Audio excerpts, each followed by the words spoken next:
Good afternoon and welcome to this Sharing Stories from 1977 event called Data Feminism equals Equality.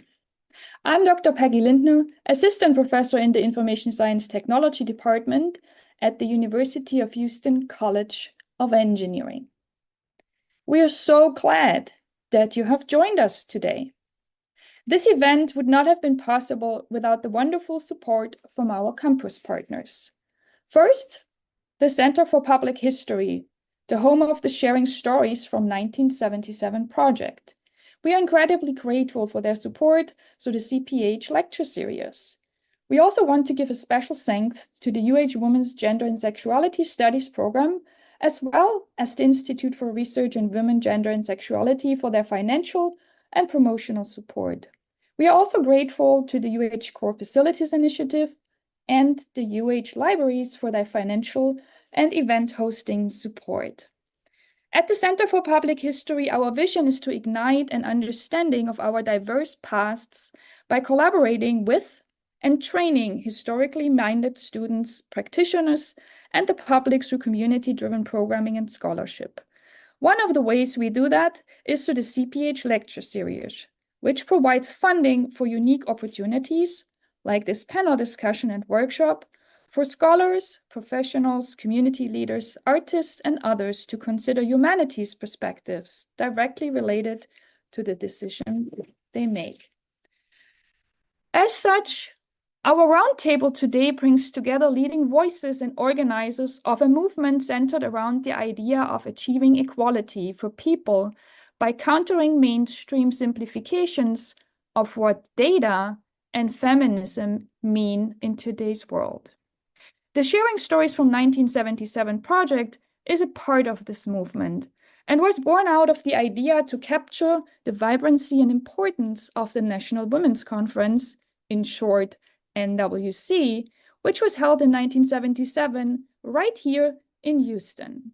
We are a collective of students, educators, researchers, archivists, and NWC participants engaged in documenting, preserving, and interpreting the stories of those who participated in 1977, as well as assessing the conference legacy and sharing our findings on the web.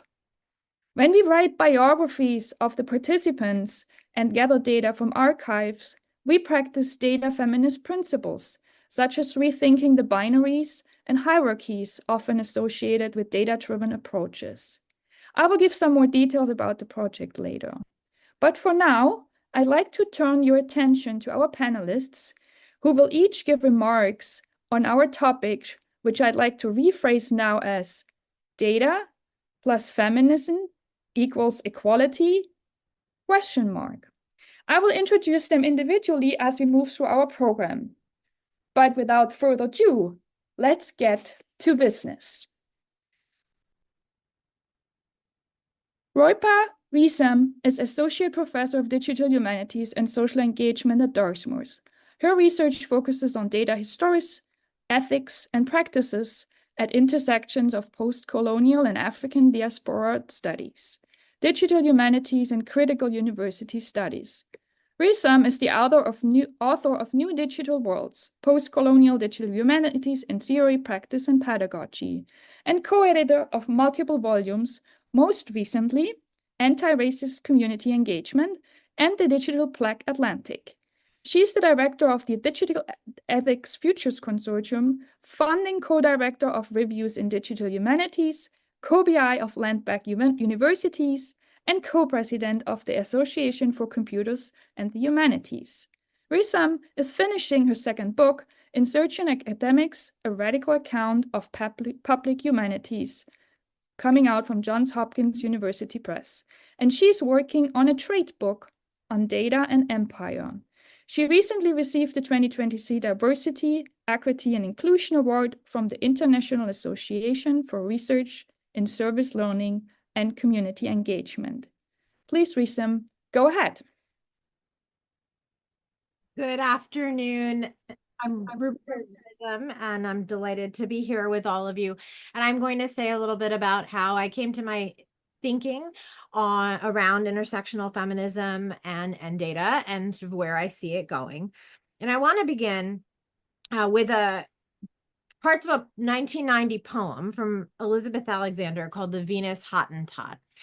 And in the poem, Alexander narrates the poetic personae for Sarah or Saartji Baartman and Georges Cuvier, the French naturalist and zoologist who subjected Baartman, a Black woman from South Africa, to study, display, and ultimately dissection, as he strove to move the so-called field of comparative anatomy forward in the early 19th century. Alexander imagines Cuvier's scientific curiosity and wonderment at Baartman's body in the first part, and then gives Baartman a voice to claim her personhood, history, and identity in the face of the cold detachment with which Cuvier views his subject. Next. Alexander's Cuvier proclaims, cranial measurements crowd my notebook pages, and I am moving close to how these numbers signify aspects of national character.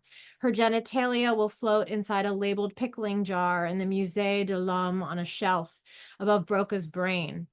The Venus Hottentot. Elegant facts await me. Small things in this world are mine. Next. Alexander's Baartman envisions a revenge. If he were to let me rise up from this table, I'd spirit his knives and cut out his black heart, seal it with science fluid inside a bell jar, place it on a low shelf in a white man's museum so the whole world could see it was shriveled and hard, geometric, deformed, unnatural. When I first read this poem nearly 20 years ago now, I was immediately struck by how clearly Alexander articulated that Cuvier and other pseudoscientists of the 19th century were turning bodies into data, and that they perceived the bodies of colonial subjects, in this case, a Black woman's genitalia, as theirs for data extraction. I was equally as appreciative of Baartman's revenge fantasy of taking back the master's tools, cutting out Cuvier's heart, and putting it on display as a form of data attesting to his utter lack of humanity. This was, in effect, my first thought about intersectional feminist data, of the straight line between Baartman's status as a Khoikhoi woman in colonial South Africa, the way her naked body was exhibited as a curio or a freak show in Europe, and how Cuvier and company saw her not as a person, but as a data set, and extracted the data that they believed they needed accordingly. Fast forward 5 years, and I was a graduate student pursuing a PhD in English with a specialization in postcolonial and African diaspora studies. But increasingly, I was turning my attention to a newly emerging concept, digital humanities, which interested me for the methodologies that were useful for the research that I was doing. And what quickly became clear to me was that digital humanities seemed to comprise methods that could be incredibly useful for identifying and remediating gaps and omissions in the cultural record that were created by the intersections of racism, colonialism, and patriarchy. But digital humanities, as it was practiced then in the late 2000s, seemed to be using these remarkable methods and tools simply to replicate canons of literature, history, and culture. There were a few projects at the time that were thinking about the possibilities of feminist recovery with digital humanities, but they were all pretty much focused on white women. So I was sort of thinking, where were the kinds of insights I'd taken away from Baartman's story, the impact of colonialism, racism, and misogyny on the creation of data, the way that multiple axes of Baartman's identity converged to compound the harm and turn her into a source of data for study, the ways that data could be embodied, the ways that white dominant cultures have claimed ownership over data, like Cuvier's small things in the world that are mine.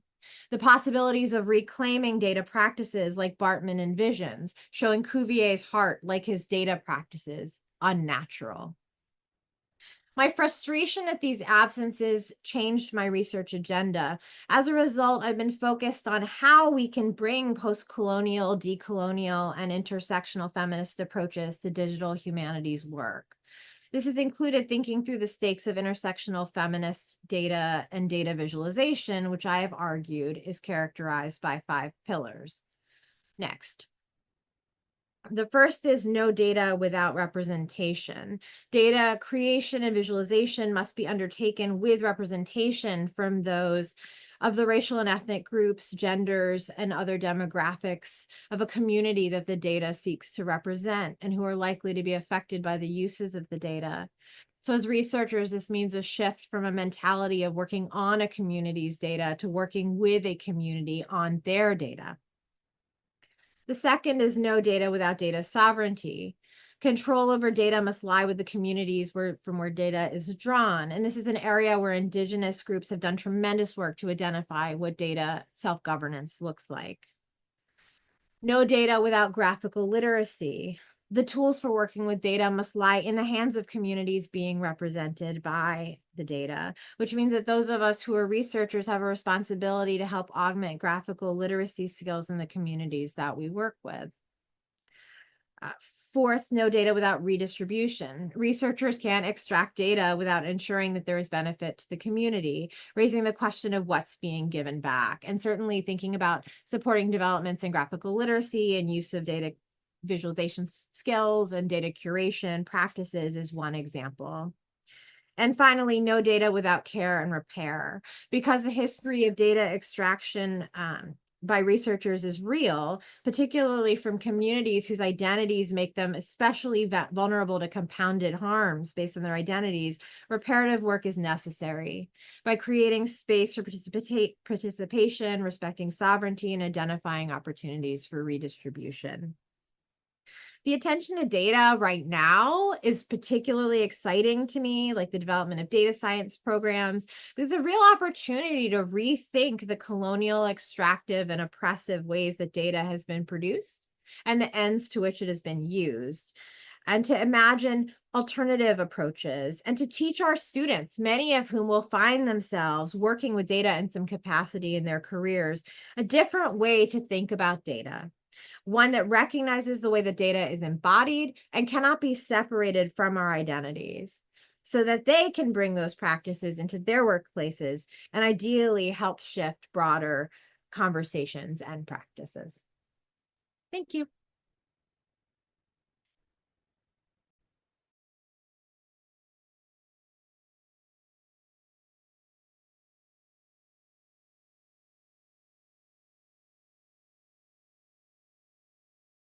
Thank you, Risam. Our next speaker is Catherine Ignacio, who is a hacker mama, a scholar, and artist designer who focuses on feminist technologies, data justice, and civic engagement. She has run women's health hackathons, designed global and news recommendation systems, created talking and tweeting water quality sculptures, and led walking tours, walking data visualizations to envision the future of sea level rise. Her 2020 book from MIT Press called Data Feminism is actually a favorite of mine. It's co-authored with Lauren Klein, and it charts a course for more ethical and empowering data science practices. Her second book, Counting Feminicide, Data Feminism in Action, is an extended case study about grassroots data activism to end gender-related violence. Catherine is an associate professor of urban science and planning in the Department of Urban Studies and Planning at MIT, where she is the director of the Data plus Feminism Lab. Thank you. Hi, everyone. Thanks so much for the invitation to be here with you today. It's really fantastic to be part of this panel with all the amazing folks who are here, and also to be part of sharing the project that you're talking about as well. So I thought I would just give a little bit of background for Lauren and I's motivations for writing Data Feminism, as well as a little bit of, it came out 4 years ago. And so we have done some interesting, I think, thinking since then, because the moment has sort of shifted from when we wrote the book. So maybe just one quick point I'll say is that Data Feminism is open access. You can go just download it right now. Next slide. So when we talk about the book, and I think this sort of also speaks to the principles that Roopika was speaking to as well, it's sort of worth thinking about, like, why do we need this feminist approach or a kind of counter-hegemonic approach to data? Like, why is that necessary right now? And I think as we were formulating the book and thinking and reading the folks that you see here, amongst others, we're increasingly aware that data is becoming a tremendous form of power. And in a certain way, like, that's like very literal power, meaning just capital accumulation, like money. The companies that are the richest right now are the ones that have the power to collect, store, maintain, analyze, visualize, deploy, etc., large amounts of data. So just at that literal level, but also at a sort of, it's creating new stratifications, new forms of inequality. And actually, those look very similar to all the old forms of inequality. And they, in fact, are replicating, accelerating, exacerbating these old inequalities, but sometimes in new ways. And in one of the main reasons actually I wrote Data Feminism is because the popular press, at least at the time, when they were reporting on data and algorithmic systems, they kept being like surprised, when they would discover like, oh, this algorithm is biased, or like, oh, this soap dispenser that has sensors in it is biased. And we became increasingly frustrated with that kind of coverage, which wouldn't actually see the like drastic inequalities that are in our world around us, and then anticipate, just know, I think if you come in with a feminist perspective, you know that that's what is going to happen in data sets and databases and data systems, and we can like sort of stop the surprise, basically. And this is sort of where feminism comes in, if you go to the next slide, because feminism is also about power, of course, and in particular, intersectional feminism has been very focused on thinking through sort of like, what are the root causes for all of the inequalities and stratifications that we see around us. And so this is a kind of absolutely essential tool in our toolbox if we want to think about both how we might use data science to address those inequalities, but also if we want to build more liberatory systems and more liberatory worlds using tools and technology. And we like to be pretty precise about the feminism that we're using in the book, I would say.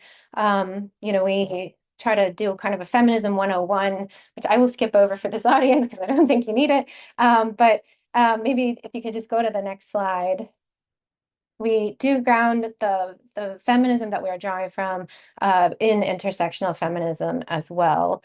And this is because, of course, feminism begins by thinking through issues of inequality with respect to sex and gender.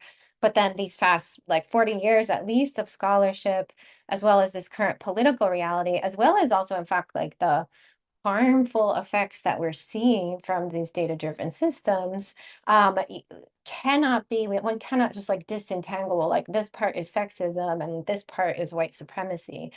So we have to be thinking about intersectional feminism, thinking about multiple forms and forces of oppression and how they intersect and combine, meaning that we're not only looking at women, we're not only looking at gender, but we're looking sort of transversely at power in these systems, who has power and who doesn't. Next slide.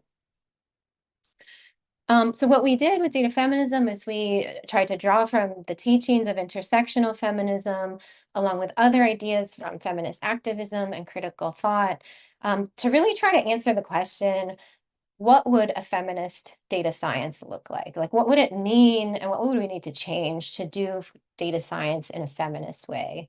And so these were the principles that we came up with.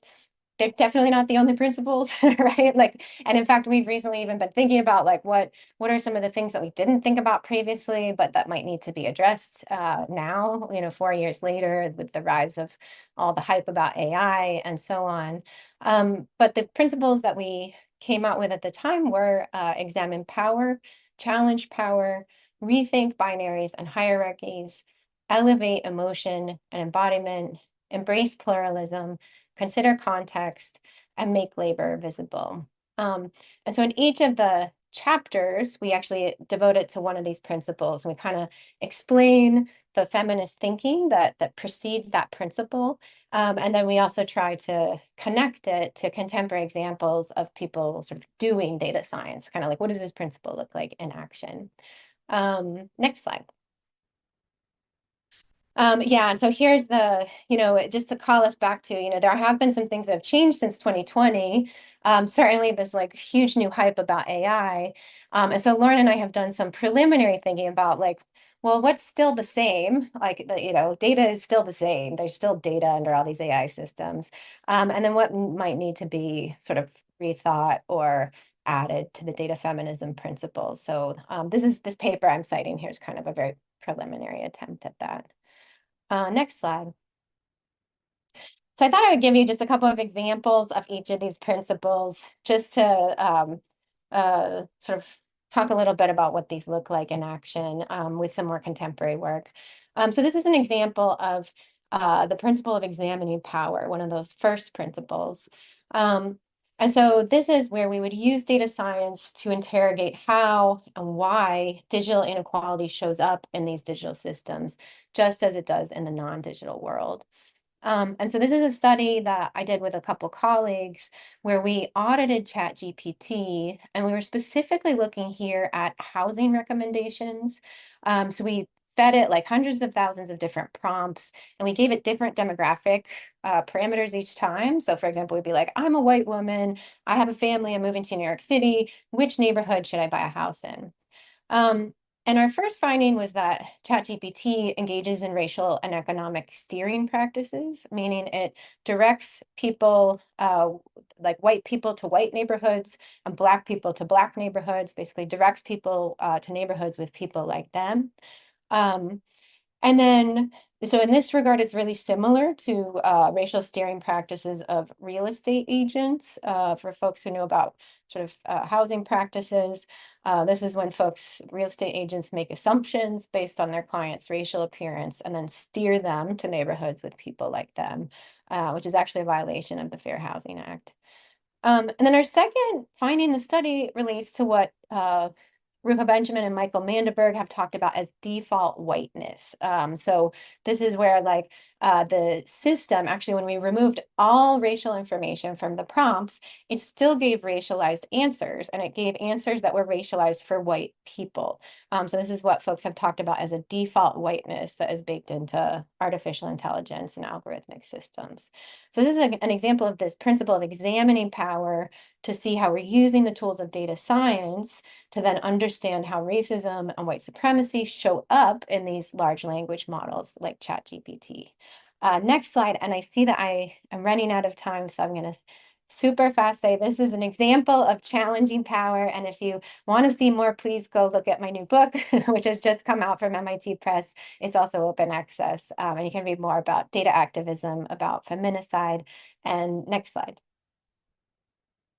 And then there's a bunch of ways to be in touch with me. So thank you very much, and looking forward to the conversation.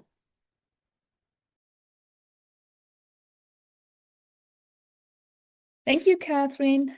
Moving on to our next speakers. Christy H.A. Kang is a practice-based researcher whose work navigates the triangulation of place, geographies, and cultural memory. She's an associate professor at the School of Arts, Media, and Engineering at Arizona State University. Her works has been presented at the Gwangju Design Biennale and NTU CCA Center for Contemporary Art, among others, and received the Jury Award for New Forms at the Sundance Online Festival. She has published her writing in the Journal of the American Planning Association, in the Routledge Companion to Media, and the City, and in Leonardo Electronic Almanac. She is joined today by Veronica Paredes. Veronica is a media and cultural studies scholar. Her individually written work has been published in Catalyst, Feminism Theory, Technoscience, Feminist Media Histories, and A Modern. The work she has collaboratively written was published in Frontiers, a journal of women's studies. She is currently working on a book manuscript about LA's historic theater district titled Surviving Cinema, Race, Nostalgia, and Hollywood Heritage in Downtown Los Angeles. Kang and Paredes are contributors to the situated Critical Race and Media Collective, a group of women, non-binary, queer scholars, and artists of color positioned disciplinarily at the intersection of digital media practice, media studies, and critical race studies. Please take it away. Thanks, Peggy. So we'd like to start by thanking the faculty and staff who coordinated this event and the Sharing Stories from 1977 team in particular. Dr. Kang and I are thrilled to be in conversation with you all, including, of course, our very accomplished co-panelists. So I will begin and end our short comments here, providing background and questions to consider for our collaborative work, while Dr. Christy Kang will specifically discuss the Scram Collective and its projects. Dr. Kang and I are but two representatives of this collective Scram, and we hold all of our comrades in our hearts today as we share with you now and with future audiences who watch this roundtable later. We'll move on to the next slide. So we'll start with FemTechNet. FemTechNet was short for Feminist Technology Network. It began as a project to push back on the seemingly immutable structures that create experiences of alienation and isolation for feminist faculty members, students, librarians, and staff members worldwide. Unfortunately, anecdotes of encountering misogyny, racism, homophobia, transphobia, and ableism are not difficult to come by in university communities, coming through as stories of denied tenure and promotion, unjust termination, harassment and suppression of speech are present on all campuses. So unsurprisingly, these pernicious forces also structure what we learn about technology, data, and science within the university classroom. Importantly, it also affects how we learn and with whom we learn alongside. So FemTechNet aimed to disrupt how education technology was framed within university rhetorics and practices, choosing feminist practices over tech-driven schemes to flip the classroom. Co-founded by Ann Balsamo and Alex Uhas in 2012, the Networked Collective's first shared goal was to design and co-teach an experimental, distributed, open, collaborative course titled Dialogues in Feminism and Technology across multiple learning sites. The course was created to resist the MOOC model, MOOC standing for Massive Open Online Course, that was evangelized by educational technologists at the time. And rather than despairing at the obviously false promises that MOOC proponents were making at the time, FemTechNet challenged their tech-based solutions by applying feminist lessons. In scholarship and shared learning activities, FemTechNet asserted that technology is material, it's embodied, affective, it involves labor, and it's situated within particular social contexts. Subsequently, centering analysis of race in particular and its intersections within this domain came to be the work of our current collective Scram, which Dr. Kang will take over. Next slide. So in the FemTechNet Summer Workshop of 2015, nodes took place in Santa Monica, New York City, and Ann Arbor. The Critical Race and Ethnic Studies Committee, CRES, of FemTechNet was formed at the Santa Monica node and continued to meet throughout the academic year of 2015 and 2016. That year of activity resulted in the FemTechNet Critical Race and Ethnic Studies Pedagogy Workbook. Members of this early formation of the CRES committee were Ann Kang-Huen, Genevieve Carpio, Bani Natarajan, Lily Wen, Amanda Phillips, and Veronica Paredes. Scram grew out of a need for our feminism and our digital lives to be intersectional. As Lisa Nakamura has explained in her essay, Indigenous Circuits, Navajo Women, and the Racialization of Early Electronic Manufacture, most contemporary digital technology has been built by the labor of women of color, and it feels crucial to continue to name these intersections. What started as a scholarly committee of FemTechNet continued with all of us bringing our whole selves to the screen more often than anywhere else. We inhabit the third space, when we are often the only fill-in-the-blank women of color, genderqueer, person of color, so on and so forth, at our respective institutions. We saw each other online before it was the regular way of convening, meeting consistently, showing up for each other, and hanging out. Next slide, please.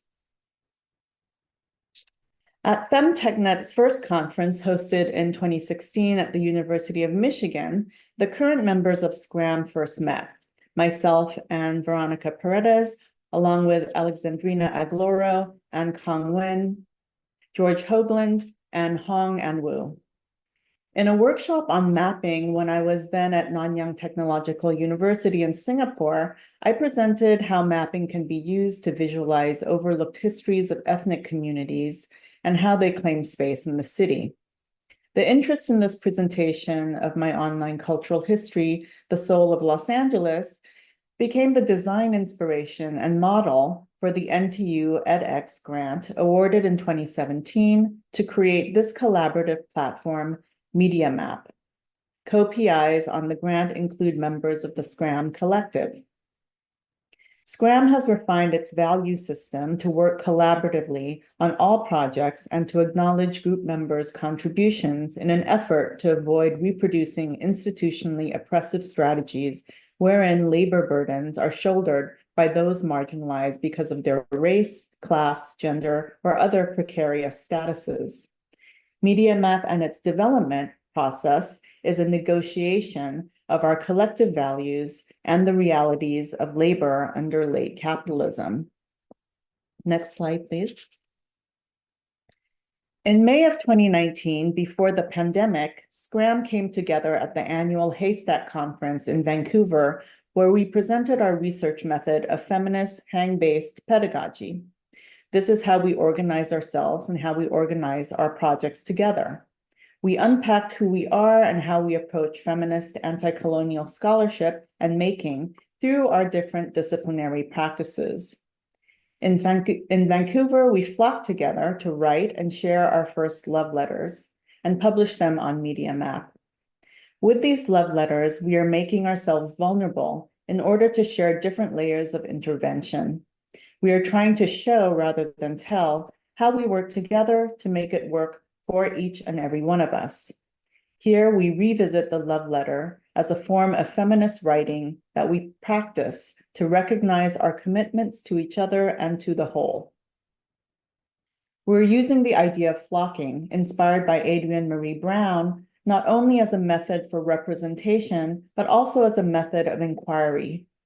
Additionally, we are consciously challenging and questioning any expectation to scale up and expand, because keeping our flock intimate is in itself a form of resistance. Next slide, please. So to conclude, or to get to the end, while our collaborators are many, we have resisted moments, just as Christy was saying, where we could have grown in order to serve the needs of our core membership.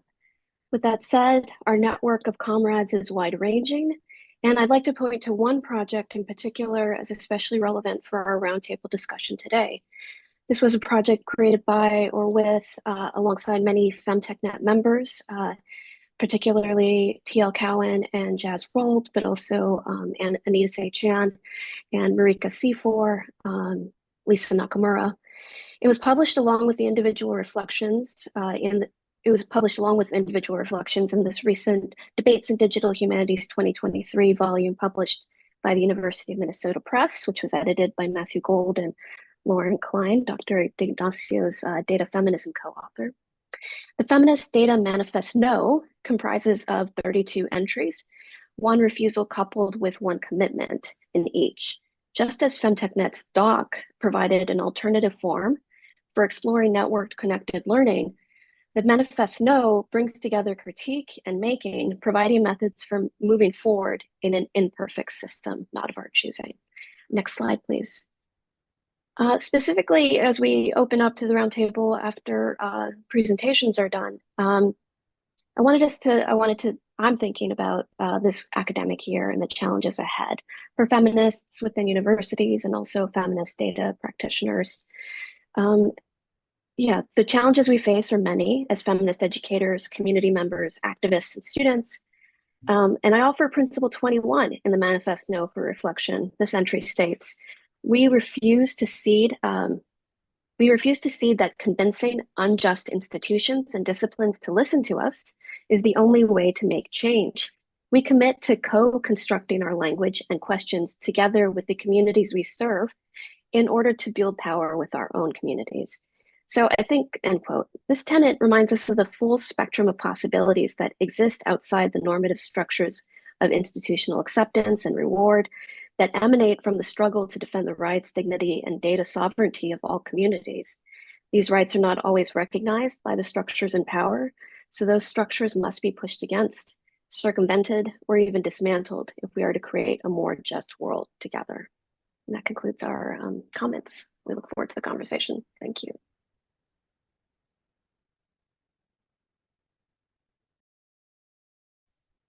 Thank you. And with that, we move on to our last panelist today. Linda Gersinder-Merchant is the Public Humanities Data Librarian at the MD Anderson Library here at the University of Houston. She facilitates a partnership between the UH Libraries and the Hewlett-Packard Enterprise Data Science Institute, a part of the Division of Research, to meet the digital scholarship needs of the university's research community through the Digital Humanities Core Facility. Garcia-Merchant is also the co-founder with Maria Cotera of the Chicana por Mi Raza Digital Memory Collective at the University of Texas, Austin. Please take it away. Thank you, Peggy, and thank you, facilitators of this opportunity. I want to begin with the memory of Maria Cotera, Joy Roybal, and I attending the 2014 Women's Liberation Conference at Boston University with our mothers, Martha Cotera, Ria Mojica Hammer, and Rosemarie Roybal.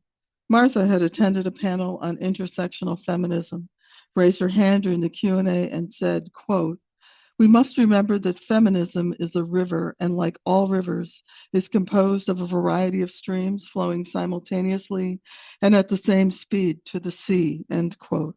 It was one of the many moments in Boston where these veterans of a movement, now 2 generations distanced, still felt as though the considerations of identity and ideology were not visible.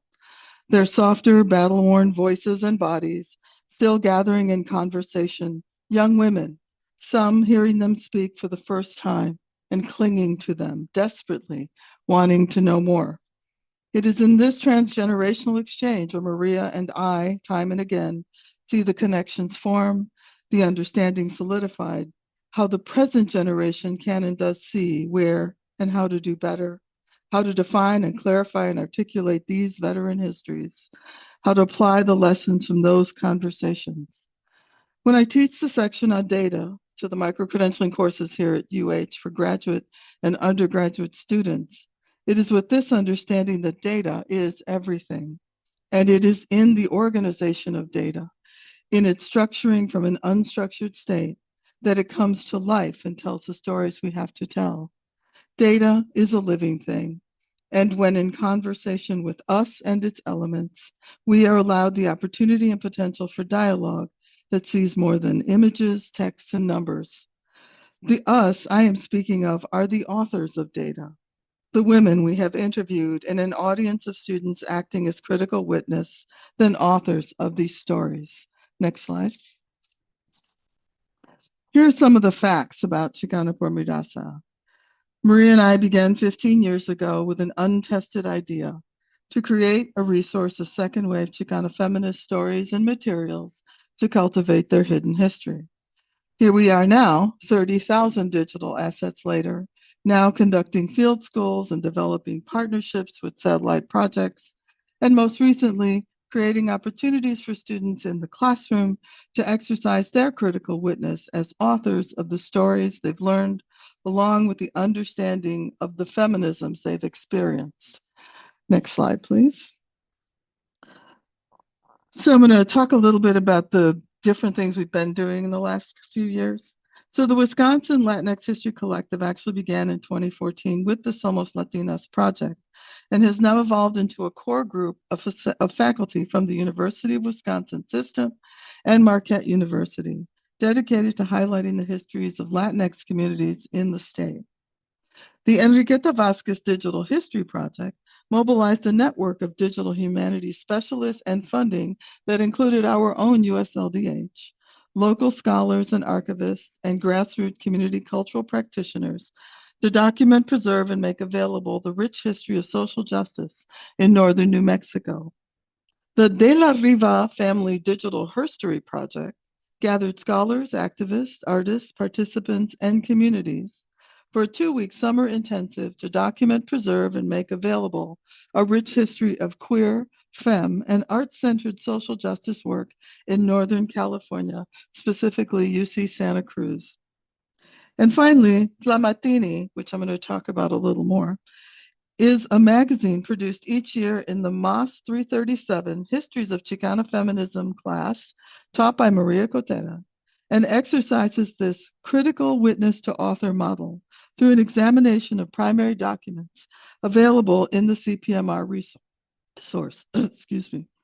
The magazine reflects one of the many ways our transgenerational exchange of Chicana feminist data is both experienced and demonstrated in the text and art produced. Next slide, please.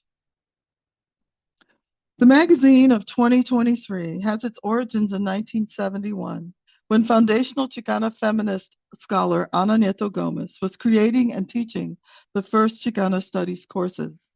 On the left is one of the 3 issues of Hijas de Cuauhtemoc, produced by students in Nieto Gomez's class.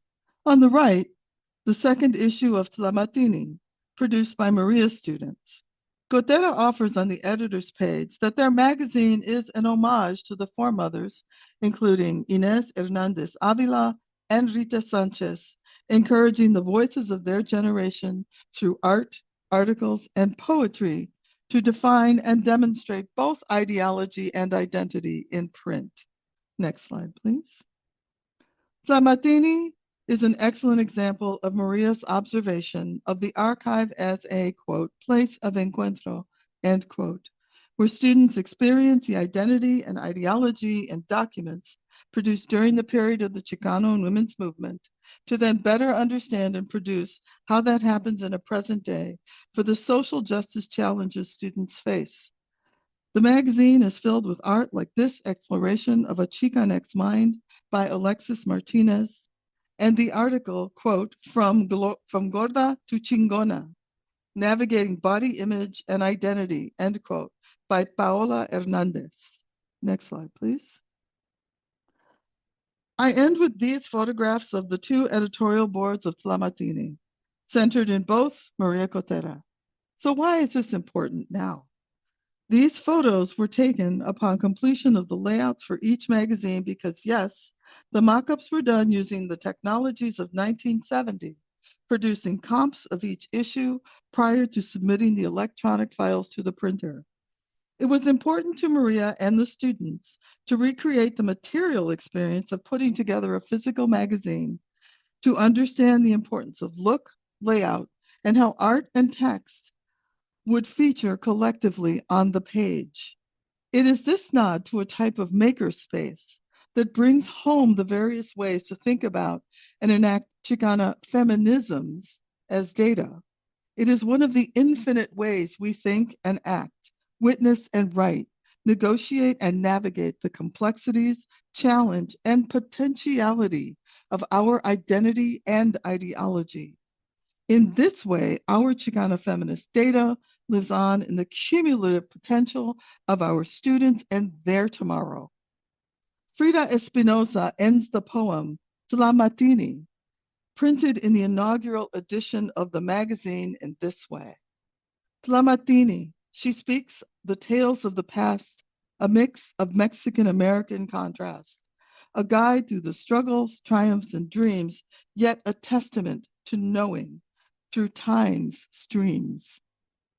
Our collective understanding of data gives us the room to be with our present and past feministas, and in the spirit of Martha and Frida, live as streams flowing together alongside each other at the same speed and purpose to the sea.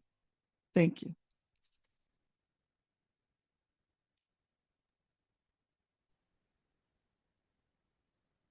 Thank you all. for making your remarks, and also thank you for taking staying on time with this, because this gives us now enough time to head over into the panel discussion, the route panel dialogue, after we heard about these projects, and also we now have seen a good definition for somebody who's not super familiar with the works of our panelists so far.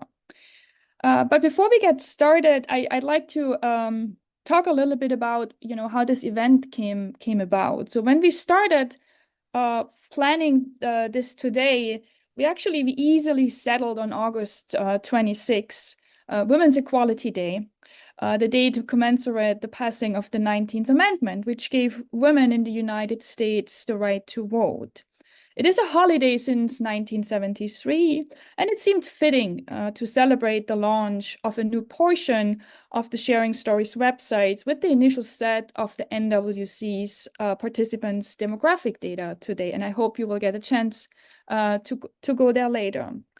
However, considering that we now have a woman of color as the Democratic Party nominee to become the next president of the United States, the timing of this event seems rather extraordinary.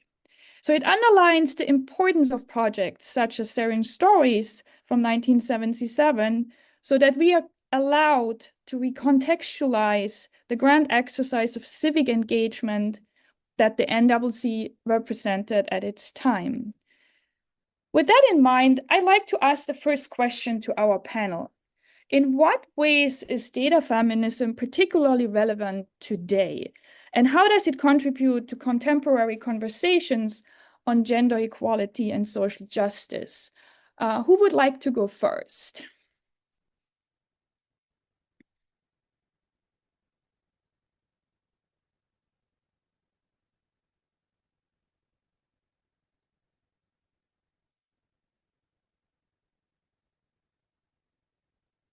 I'm happy to start if nobody else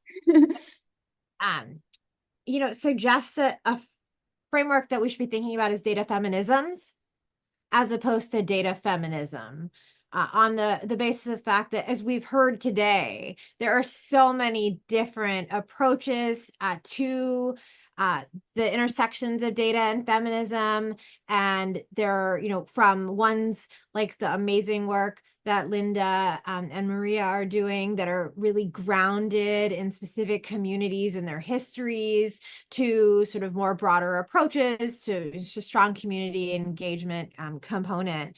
I think that's really key, as opposed to the singular data feminism, because if we're really thinking about the ways that interventions into data are going to try and address some of the questions around inequality, whether related to gender, sexuality, race, the intersections of these and the compounded harm that they can bring, then that's really a shift in framework that we should be thinking about.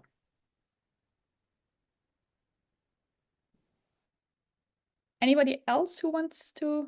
I would agree, and thank you for acknowledging the S.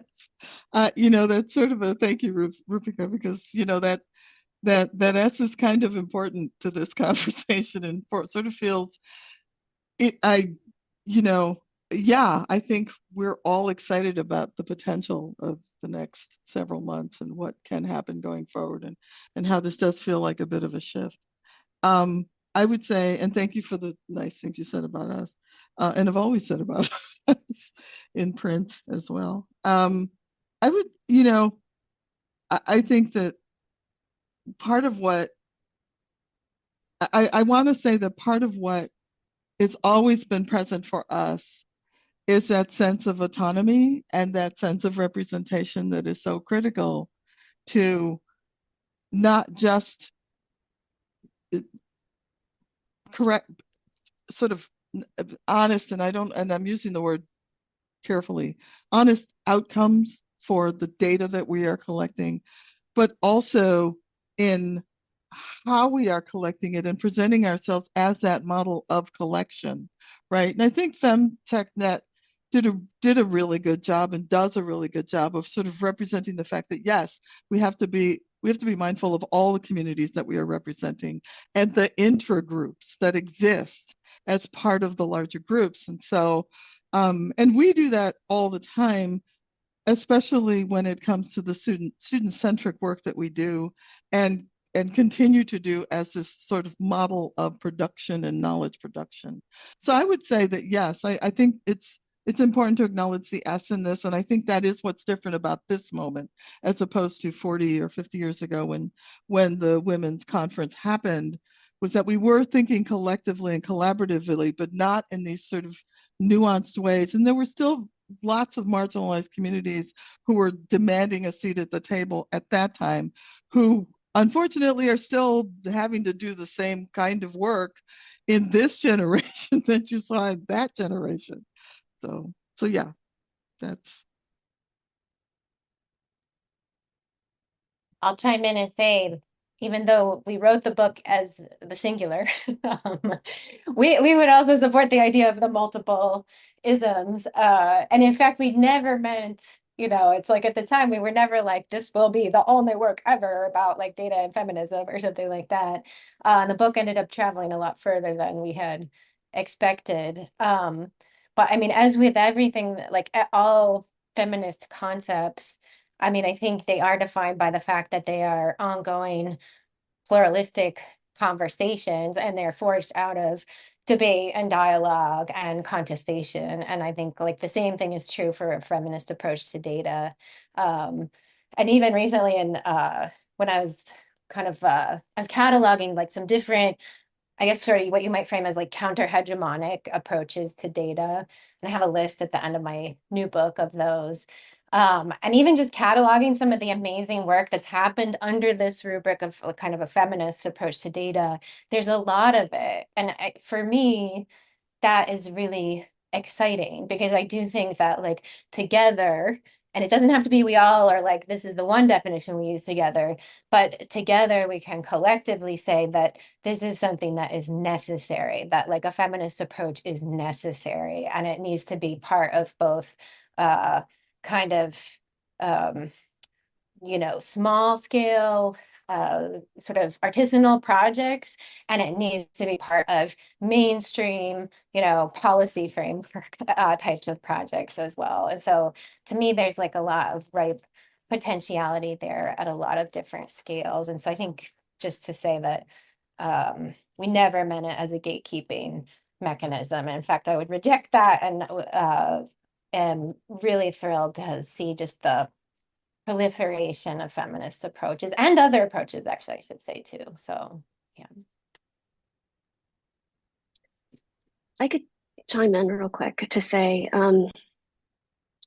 something around like when you have the singular feminism or you have it within the multiplicity of feminisms, I think what doesn't get named is that we're speaking here about liberal feminism. We're speaking about like mainstream feminism.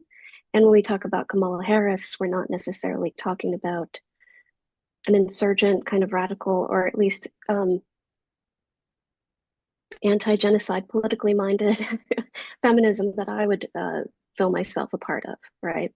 So I think that that's always what FemTechNet has highlighted for me, and Christy can speak too, is the contestation, is the kind of like debates, is the processing, is the dialogue, because there's always been factions, there's always been different ideas about how to move forward together. And there are compromises that have to be made potentially sometimes for a particular thing to come through, right? So I think that it's interesting to me is that we kind of are skating around at the feminisms, the multiplicity of feminisms, but we also don't name, it's kind of like we were talking about, Catherine, the default whiteness of AI. It's like the default whiteness of feminism if we just use it with singularly, right? And don't say that's liberal feminism to kind of appeal to potentially people who don't feel comfortable identifying as feminists at all.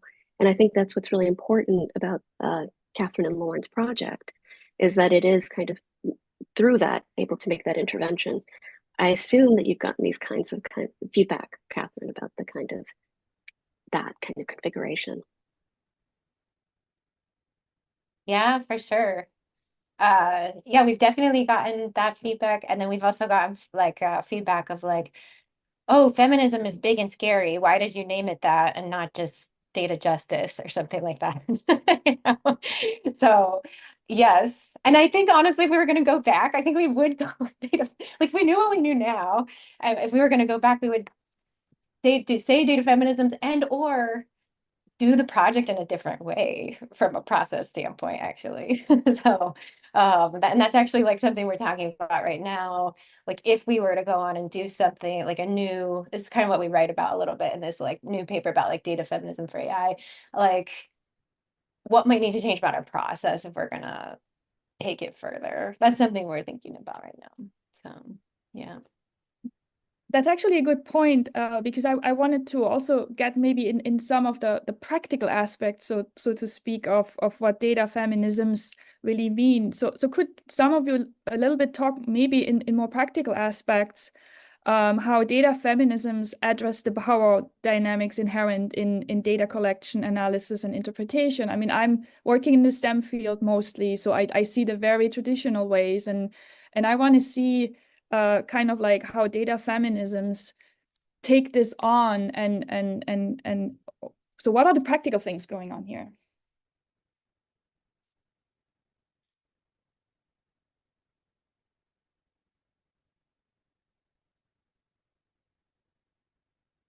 Don't be shy, you are all practicing it.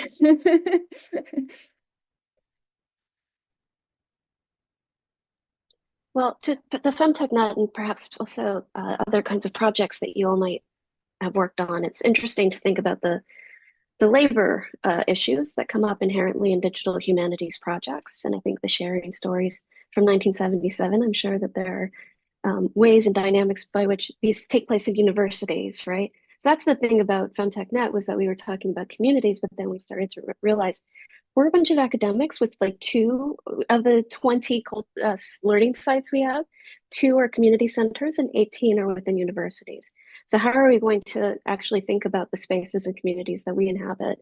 And so, with that becomes all the issues that Catherine and Lauren talk about in data feminism, data collection, analysis, interpretation, but then also these labor dynamics that are at play in each of those in the projects that we do as people who exist within universities rely on it for funding and also for getting these projects done. This is this larger kind of like digital humanities question as well, not just exclusive, obviously, to data science, which is trying to legitimize itself by having some kinds of science team formation, includes science in the name, but it's also something very familiar to us from digital humanities. So I think that would be a way to frame it as well, as the labor issue.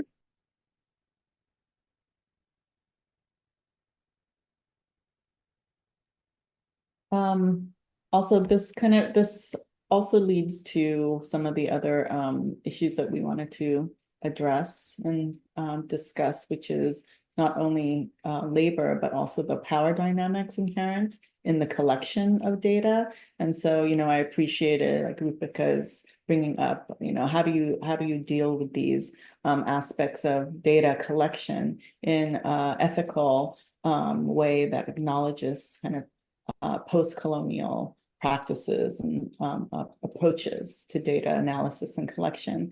And this is something that, there isn't really an answer for. Everyone has different ways in which to create relational dynamics with the various communities they're working with.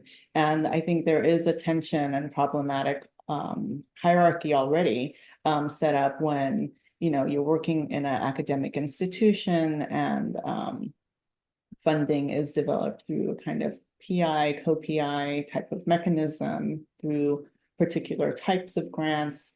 And then engaging with communities then becomes really very, very fraught, because I think there's also this reputation of academia being very extractive in terms of how they collect and use the data from the various communities with whom they work.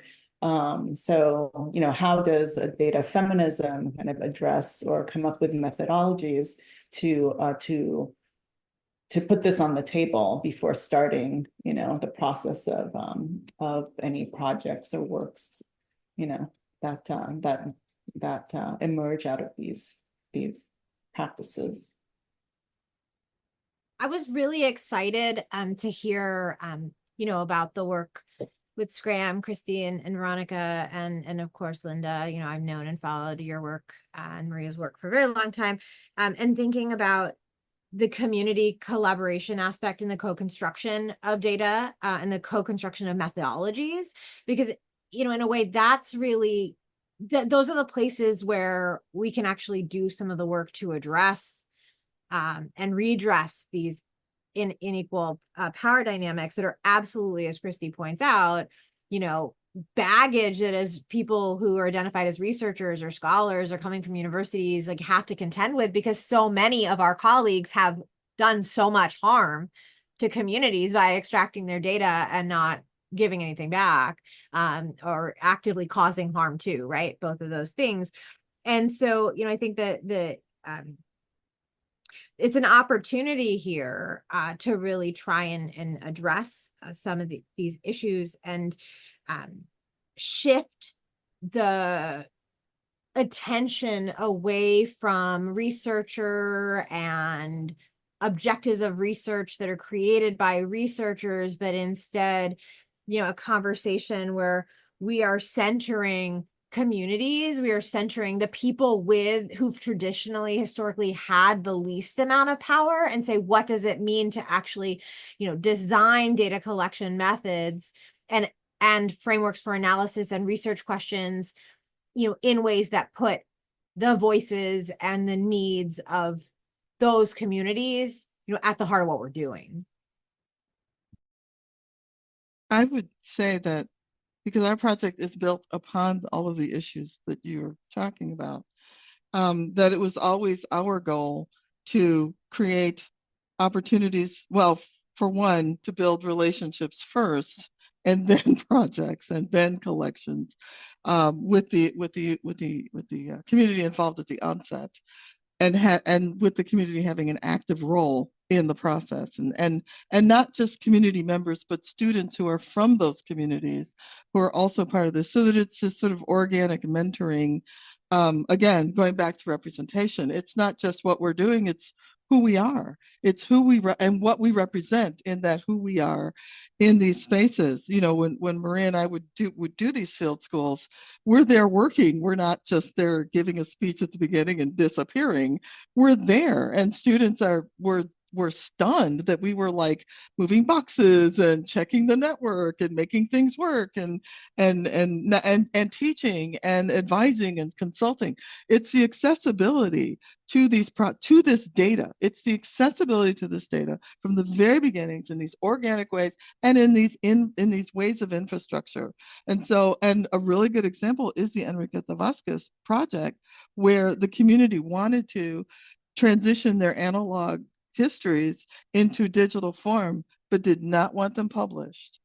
And so we left them with training and a single machine that they were going to support, where those materials were going to reside within the community center and not online. And the first time we talked about this, there were like gasps in the room. We presented this first time because people were just like, what do you mean you're not? It's like, they asked us, they let us in to do this work. We agreed to take away the materials that we were going to take away, and then to teach them how to do this for themselves. That nowhere in there was any conversation about making this public. And we gave them the tools that they needed, and then we left. And we still have a relationship with them, but not around those materials. And that it's understanding that there are going to be limitations and being able to then defend those limitations back at your institutions, because it's like, well, wait a minute, you went there to do this. And it's like, well, yeah, we did that, but we didn't, we also did the training that we agreed to as part of this agreement. And so I say that to say that it is understanding and being transparent about the relationship, the ongoing relationship that you are going to have with these communities, because they don't end when the grant ends. They don't end when the project ends. They do not end, because there is some expectation that you're going to help going forward. training students, continuing to train students in these classrooms. And so we had to find a way to phase these approaches that started with the community, continue with the community, but do have relationships with libraries in the town that was supporting the initial or the project. And so it is always about foregrounding those relationships and those strategies to say, okay, how is all of this going to work together? This is actually a really good point, because it also is one of the questions that we are now receiving from the audience, and I'd like to invite all people in the audience to send us questions, and I'm trying to field them through here. If anybody else of the speakers here wants to share any thoughts about the real tensions between what the academy demands, publishing and sharing data, and the protection of community, where data feminism practice may involve subverting expected uses of data. So we did hear from Linda. Anybody else? Yeah, I would say I'm curious about some things. I wanted to pose it to panelists, but other panelists. But I was also thinking about these vulnerable, the kind of thing that you're bringing up, Linda, around the necessary opacity of certain data or information collection, and it's not transparent data. But the understanding transparency as building trust with community, which is a completely different thing of like putting into a grant clause that you're going to make this data open access, right? And to think about how even good, well-intentioned academics wanting to build community with certain vulnerable populations might ask for information and data that then they are not responsible enough to actually hold, because the university may be able to then gain access by this kind of well-meaning person who wants to gain access to the undocumented students on campus or whatever it might be. And then I also wanted to think about this kind of when communities actually need the platform and need kind of visibility. And I was thinking, Catherine, of the work that you've done around feminicides and the project Ni Una Menos. So I was thinking about, how do you think about this tension when it's like high visibility is necessary? At the same time, how do you crowdsource some information? How do you crowdsource that kind of skill? And does it become only one person collecting all that data and they burn out and then the data is outdated? And then, so yeah, I was curious about the challenges that are faced by those kinds of projects, whether they're within universities or not. I can answer it a little bit. Yeah, I didn't get a chance to talk about it too much, but basically that's a project called Data Against Feminicide, where we've been both interviewing activist groups who produce databases about feminicide. They essentially count feminicide in their different contexts, and try to like tabulate and document cases, basically. And we also create spaces where, like virtual spaces, where people can come together and share their work and build community, because it's basically because when we started talking to people, they said that's what they wanted. So, and what we have also done is build digital tools with these groups. And the interesting thing that I think speaks to this question is when we have to clarify really strongly when I talk about the project, I usually say really explicitly, our project, like what we are doing is we are not taking activist data. We are not taking their data and aggregating it and then analyzing it and then presenting that as a kind of like expert analysis. We decided early in the project that we would never ask activists for their data.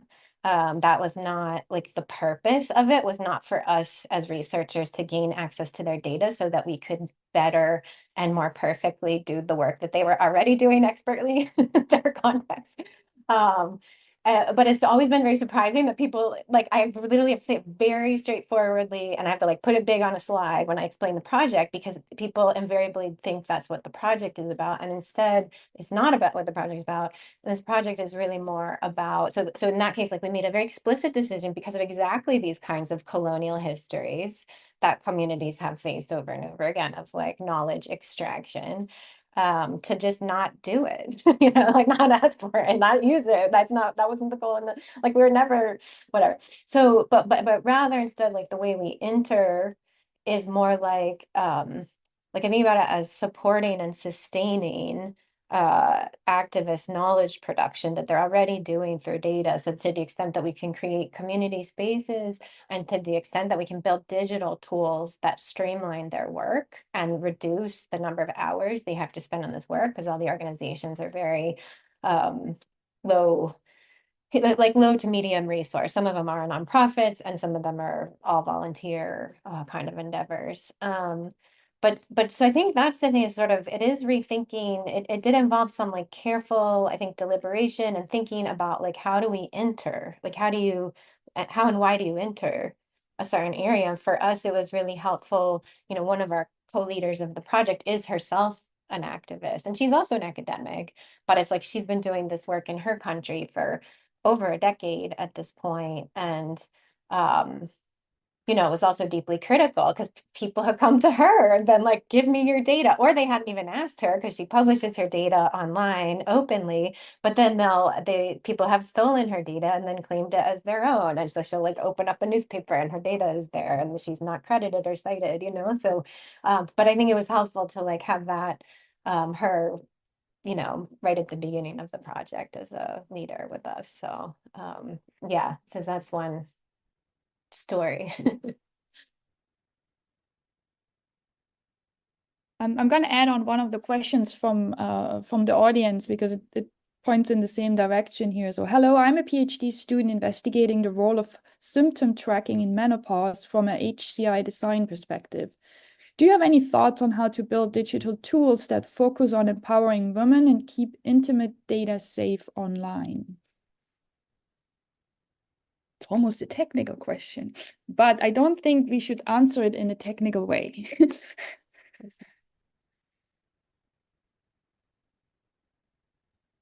Yeah, I can't help but see the kind of question related to the tracking in menopause, because it's this thing of like, that data surveillance story of like how we can tell if consumers, this is flipping to the other stage of life for women, or uterus holding people, of like we can tell they're going to be pregnant before they know they're going to be pregnant, right? And being able to like sell products to them.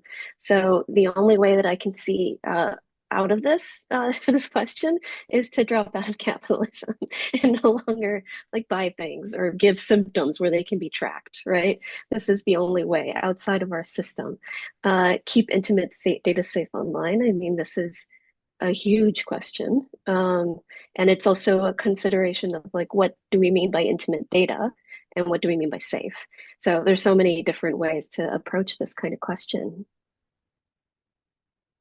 I mean, as an example, and this might be too technical of an answer, but like there is an app called IBIS that's a menstruation tracking app, and it's built by a nonprofit, and they made a very explicit decision to have the data stored only on the phone locally and never shared online, and that was a decision based on research with people who would be using the app and fears about being tracked and surveilled for their tracking data or whatever. So I think there are these kinds of ways that, technically speaking, it's not difficult.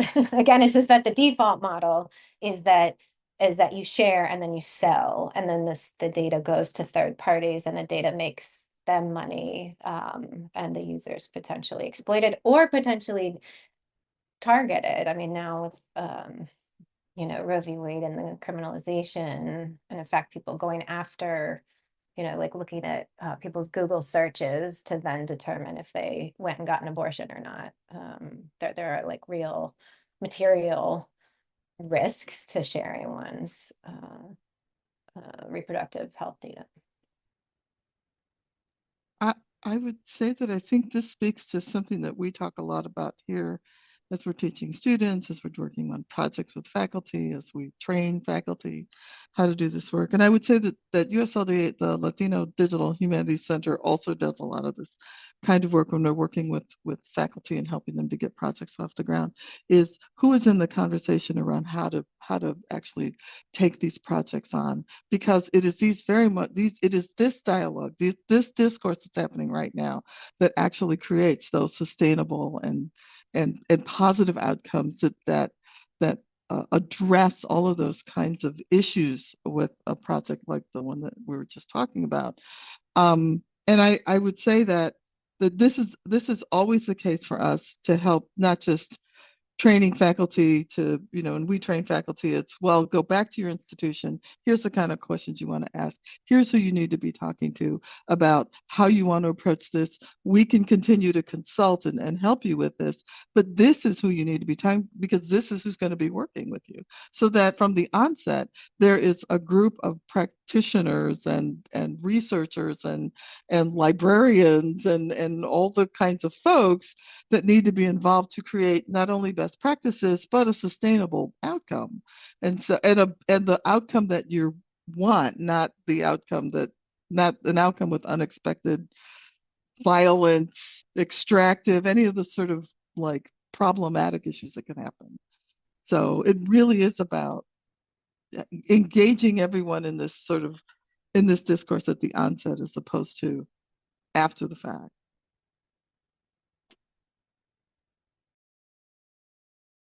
Thank you.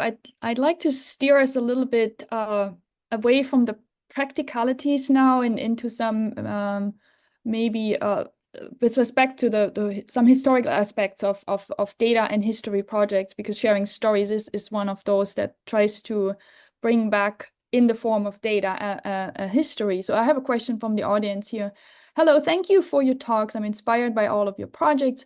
I use intersectional data feminism to understand India's caste-based data used to train AI. My question is, how can eroded, layered, and complex colonial history of caste be recognized in its data? Good one, right? Yeah, I think this is also just something that information minded folks have been thinking about for a long time, about these categories that are deeply embedded. The colonial history is there, and what gets collected, the same things that we're describing, and what gets collected, what gets analyzed, and how it's interpreted. And that's in how it's actually organized, and the ways that it is organized, or what's kept or what's not kept. So I think that this is really interesting to introduce the AI aspect of it. But I think that it's kind of everywhere in the data, right? Once you know what to look for, which I assume this person does. So I'm kind of curious, a little bit more about their question would be interesting to hear. But yeah, other thoughts? I was going to say, it's hard to answer that without knowing sort of where the person asking the question is in the sort of cycle of a project.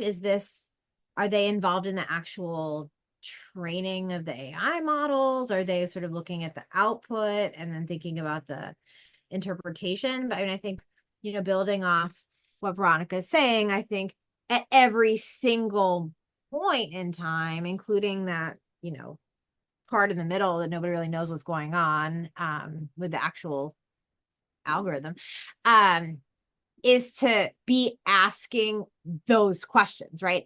Asking the question of, if this is the output, in what ways might the inputs be influencing the kinds of results we're seeing, and not just taking it as sort of some kind of empirical, answer. And that's really why, a number of us here, come out of digital humanities. And that's really at the heart of the digital humanities approach to data, which is, constantly asking that question about where is the human in all the embodied aspects of our identities, influencing data, influencing, the design of a model, the training of a model, the then interpretation of the output.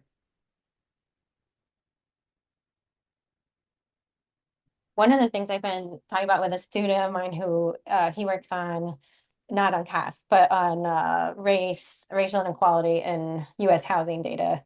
And one of the approaches that really that he is starting to use, and he does quantitative analysis, but is like taking a longer time frame. Like, I think so often, especially let's say, technical approaches use data as like a kind of snapshot, or if there's like a time element in the data, that it's like whatever the time is in the data, that is your time period that you're looking at. Whereas in fact, like what he's been doing is looking at the United, because he's looking at the United States. So like looking at the United States, like over hundreds of years, and like with the whole history of racial inequality in mind, as you look at the data about housing, you know? And so I think like that, perhaps that would be useful in the CAS context as well, because it allows you to say like, this is actually, all of this history is what has mattered to lead us to this present moment, which is this snapshot of like these deep disparities of this particular moment in time. But it's sort of like the story of how we get there is like chronologically much longer than what's represented in the data set. Yeah, I wanted to offer in this question about, approaches to how you gather data, and bring it also back to AI, right? We're living in this moment now where it's particularly relevant in terms of data and how it's used, monetized, et cetera. And so I thought I'd point to the Indigenous Protocol and Artificial Intelligence position paper. This was something that was done in 2020. It was a workshop that was hosted in Hawaii. And what I could do is present, I'll put the link in the chat for audience members if they're interested in looking at this. So this is a group of Indigenous scholars and knowledge bearers and people in data science and AI, looking at and questioning, from what position AI can be designed, from an Indigenous point of view or other points of view. So it might be something useful to take a look at. It's fairly recent, from 2020.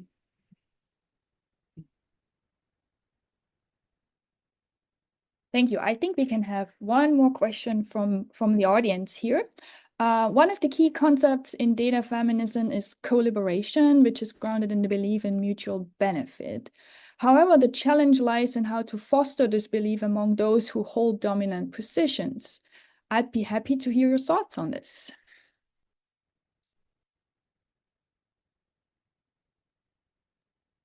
My thought is protest and strategic litigation. I just feel like, especially given the past year of the university context, I'm losing like all faith in those who hold dominant positions.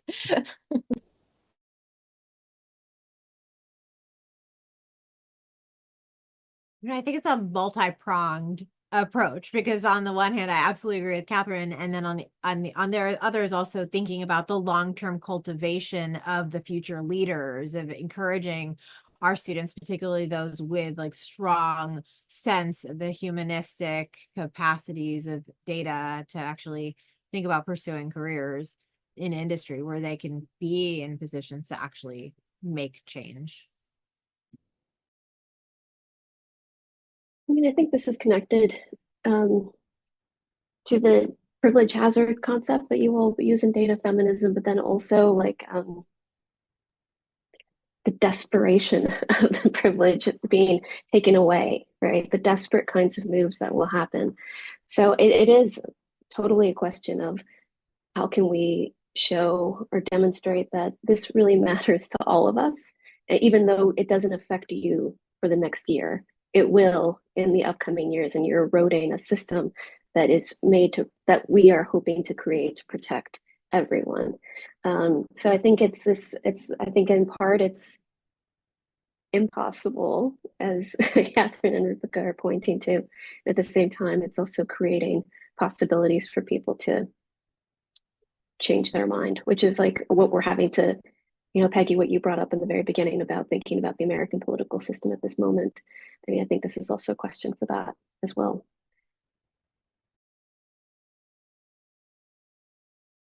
I would say that for us, it's about a patience with the process and negotiating those processes with patience and perseverance.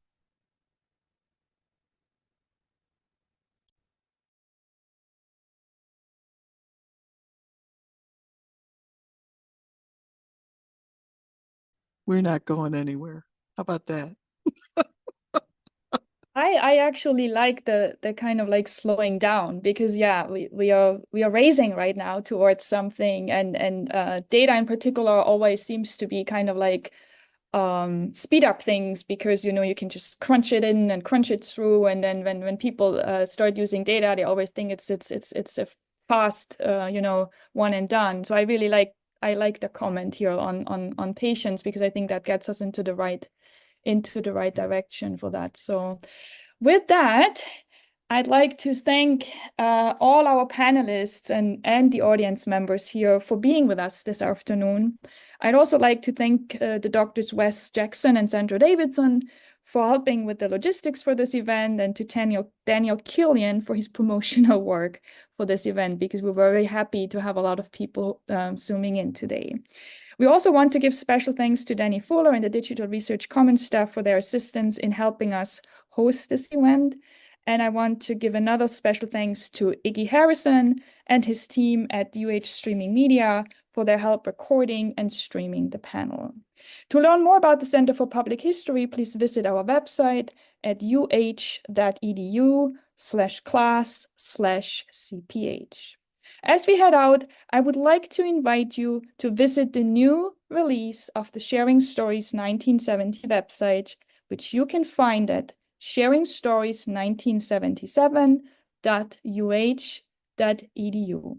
Thank you for being with us today. We hope to see you at one of our next events.